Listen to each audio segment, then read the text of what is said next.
Damn, welcome back. Let's see here. What even was the address? I'm trying to take this freaking thing to a shop.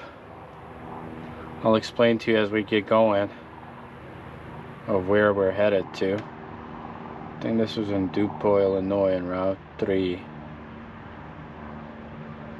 Water Street. Is that Water Street? I think it's somewhere on this curve.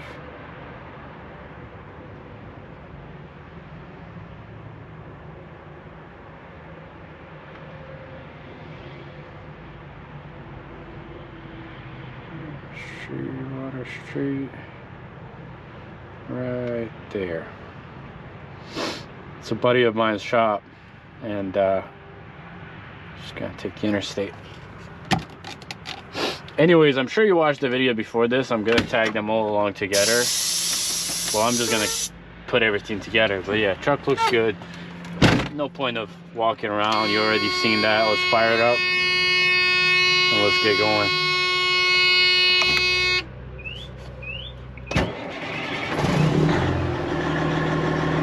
Sounding good. Long story short, took it to a DOT inspection right there over at Peterbilt, and they're saying something with my drive lines. It's bad and whatnot, so I'm gonna take it to my buddy's shop. Worst case scenario, I'm gonna rip off all my drive lines and take them to Freightliner Troy and get new ones made. And that's the plan. Peterbilt wanted, like, for a wheel seal that they're saying is leaking, which I don't think it is.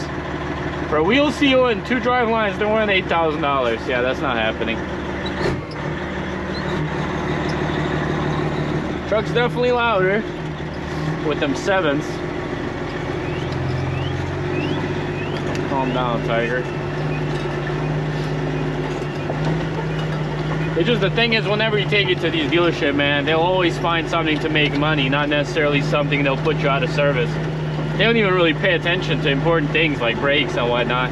They just look for, hey, what can make me money? At least that's been my experience with it.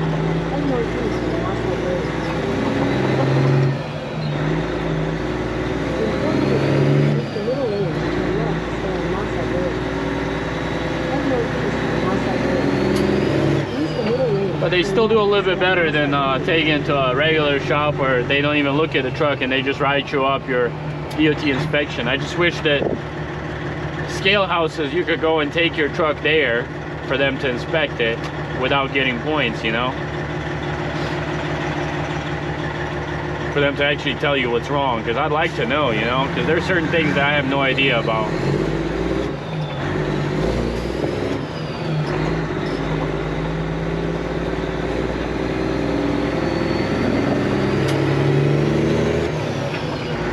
You can hear that turbo whistle a lot more.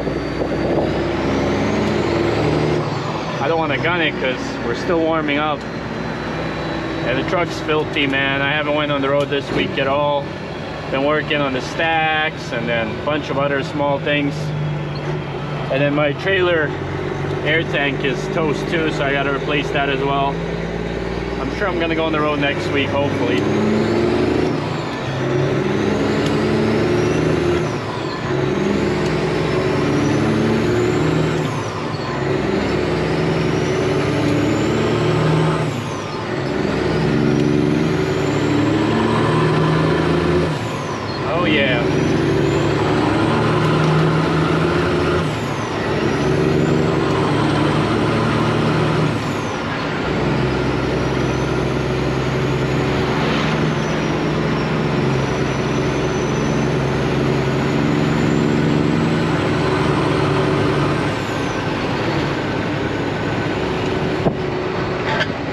I don't have the wind muff on, so I'm sure it's, and I don't know what that scratch is towards the end. I gotta figure that out. It's driving me nuts.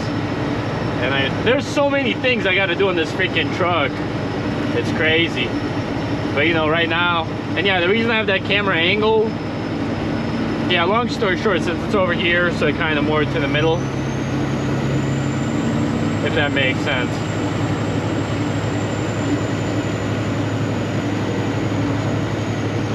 So yeah, Freightliner was saying that at yokes, I guess the male part of the driveline is bad and it's got play. And I don't know, I guess the only way is you gotta like cut it off and weld new ones on, or however the hell it is that it works. I'm gonna see what my buddy over here says. But worst case scenario, we're gonna take him off and I'm gonna take him over to Troy. And I already talked to a guy and he quoted me like $3,000 less than Peterbilt, so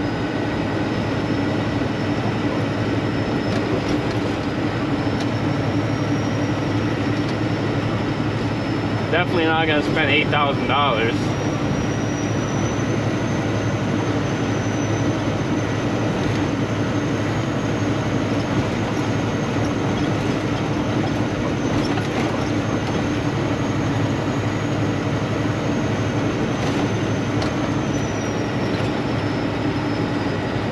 And shout out to Nomad, man. I say Nomad, but I mean Matt from Nomad Trucker. He helped me out with the stacks the second day. It's pretty difficult. I installed this one myself, and then he helped me with the passenger side. It's just hard because, you know, you go and dry fit them and then to take it off yourself is nearly impossible because they are heavy.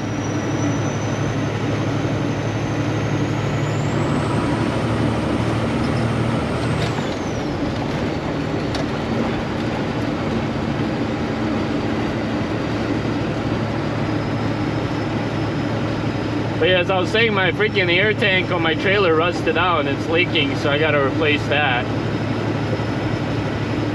I mean, it's a 10-year-old trailer, I guess. It's got a little bit of rust in Midwest, but not that much, but hey, it happens, I suppose.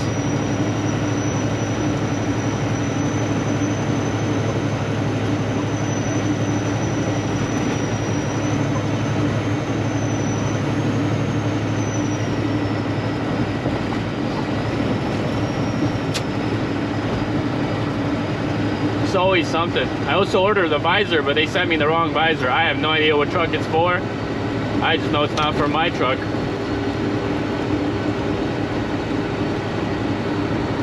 So I don't know. We'll see for him to pull this off, and then I'll take it up to Freightliner. And because I talked to a guy on the phone, seemed like a really chill dude.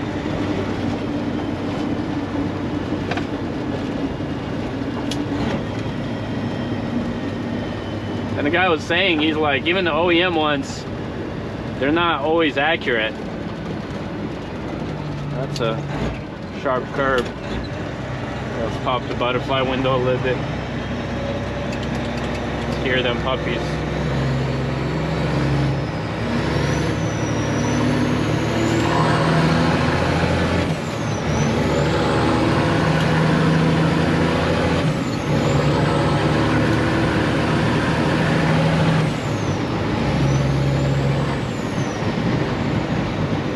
Definitely got some sound to it, and the jakes are very loud.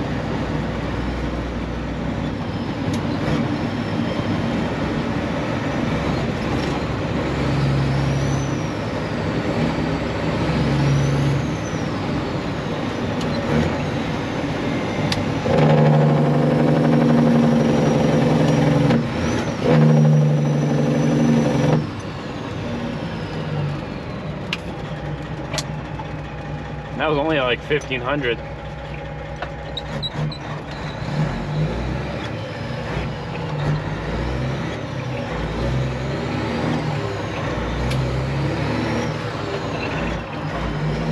Another thing with Peterbilt, like, they would probably drag this on for like a week. Because he told me like 4 or 5 days for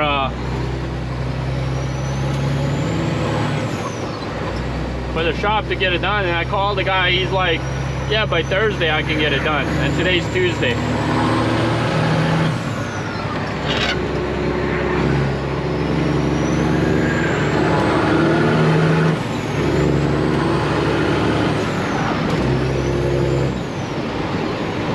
This thing's gonna purr under a load.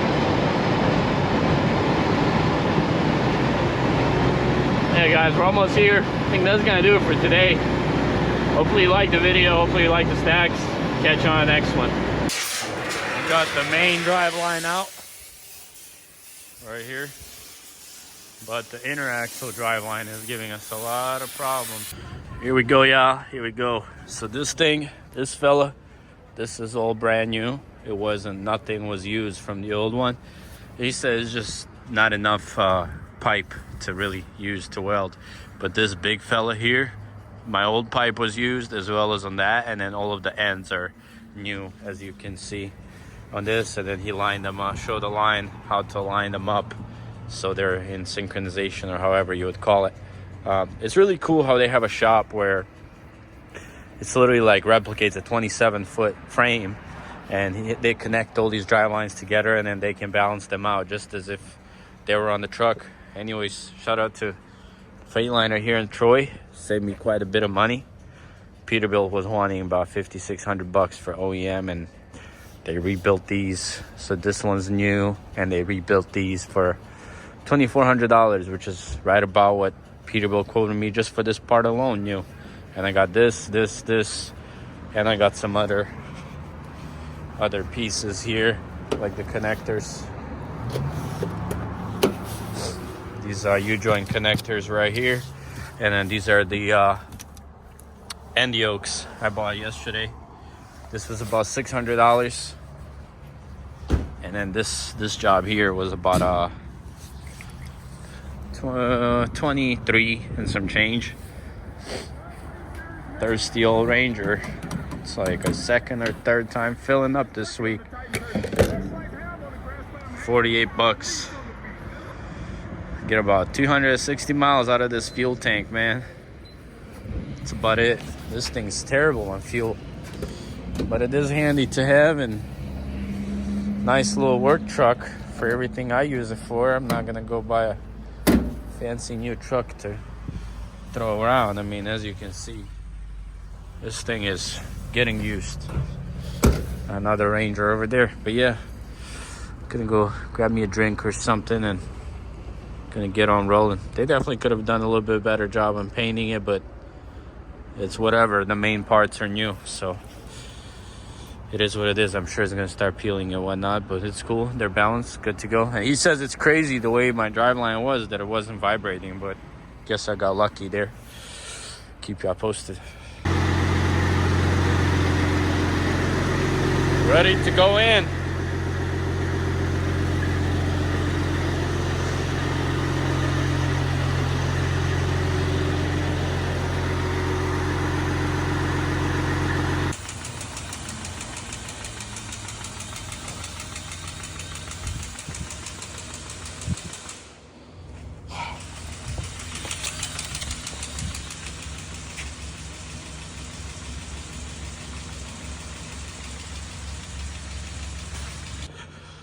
Finished up.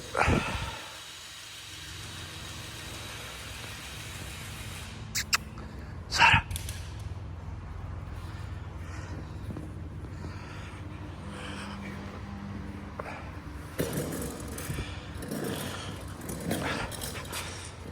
Got the guard dog.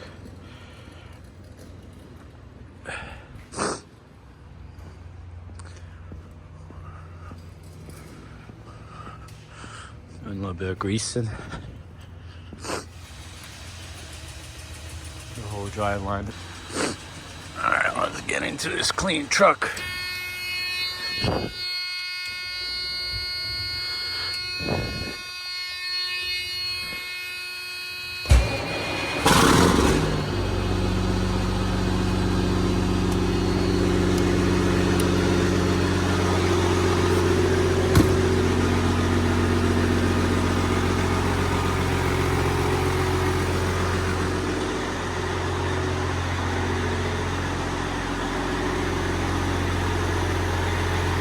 Looks good. That'll wrap it up. Maybe she doesn't like the 12.7.